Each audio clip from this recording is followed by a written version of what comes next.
Management of forts and the navy. Shivaji Maharaj conquered many enemies to establish his Swaraj. Be it war or governance, his management skill can be seen in all areas. Let's learn about the management skills of Shivaji Maharaj. Do you know what is management skill? Management skill means working in a disciplined manner on a task one has undertaken to achieve a definite goal. The management skills of Shivaji Maharaj are seen at all times in the battles he fought all his life and also in his overall administration. Let us look at a few examples. Building forts. Shivaji Maharaj protected his Swaraj with the help of forts. In the book Ajnapatra or Royal Edict, the importance of forts has been aptly summed up as follows. The essence of the whole kingdom is forts. Shivaji Maharaj had roamed through the Sahyadri ranges in his youth. On countless occasions he had gazed at the forts situated in the Sahyadri. He had understood the importance of forts in the protection of Swaraj.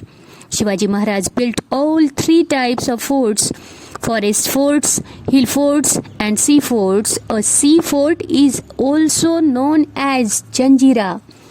He employed experts like Hiroji Indulkar and Arjoji Yadav to build many new forts like Rajgarh, Pratapgarh and Sindhudurga. He repaired some old forts like Vijayadurga, Torna and Rangna and built the new fort of Raigad. He had about 300 forts.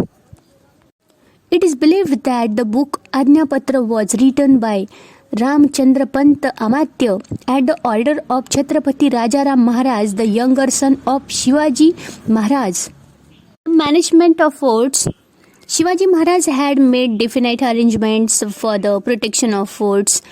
On each fort, the officers Kiledar, then Sabnis and Karkhanis were appointed. The Sabnis and Karkhanis worked under the Kiledar. Their work is shown in the chart below that you can see him. The Kiledar Havaldar to protect the administer the fort, to issue orders to the Sabnis and Karkhanis, to follow government orders, instructions and letters. Then Sabnis and Karkhanis. In the Sabnis, to keep accounts, record income and expenses on the fort, to collect revenue tax from the subjects and the fort and around it, to handle the correspondence. Then Karkhanis what work doing, so supply grains and goods to the people living on the fort, to arrange for the ammunition for the guns and firearms at the time of war, to look after the maintain the fort and the buildings on it.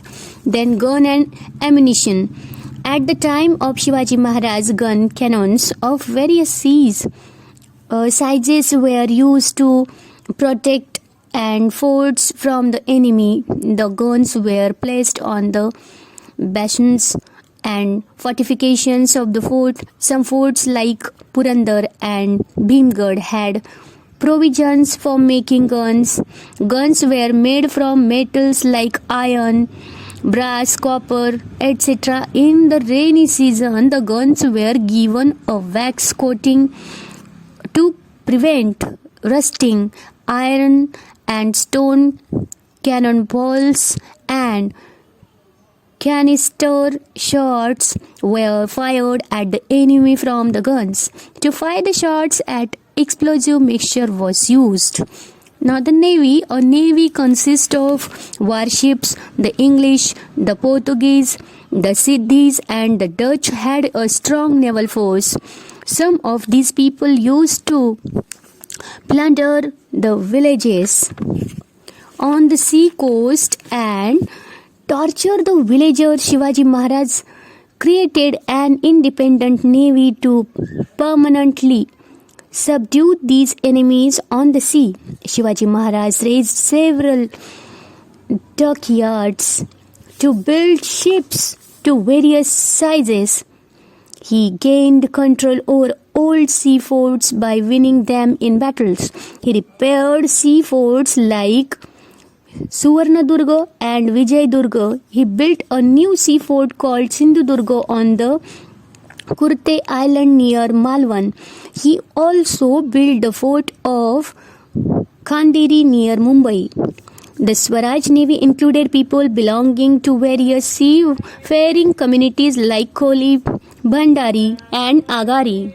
Daulat Khan, Mayank Bhandari, Lai Patil, then Darya Sarang, Tukoji Angre were some of the great men in his period skilled in naval warfare. So, because of the Maratha Navy, the English, the Portuguese and Siddhis and the Dutch, who were the enemies of the Marathas, began to fear and respect them.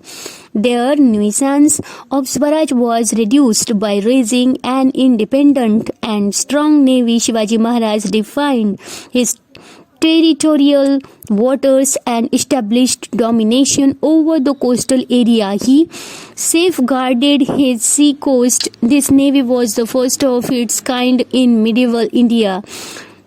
That is why he is rightly regarded as the father of the Indian Navy. Now, intelligence department. There was a well-organized and very efficient system of army intelligence and espionage. Then Bahirji Naik was the chief of this branch. The accurate information that he obtained helped greatly in making the campaigns like the Surat campaign successful. Shivaji's spies found out detailed information about the enemy camp. Shivaji Maharaj started no offensive unless he had gathered information from his spies. That is how he planned his campaigns. Now, guerrilla tactics. In the defense strategy of Shivaji Maharaj, guerrilla tactics were especially important. Guerrilla tactics include sudden and unexpected attacks on the enemy at a strategic place and time. The guerrilla army attacks the enemy and without giving them time to recover reaches a safe destination. Shivaji Maharaj was helped by the dense forests and hill forts in the Sahyadris and the support of his subjects in this guerrilla warfare. Shivaji Maharaj had a disciplined army. His soldiers treated women with respect. Shivaji Maharaj therefore came to be known as a protector of women. He had strictly warned his soldiers not to drink alcohol, not to trouble his subjects and not to extort money from them. One more thing, do you know?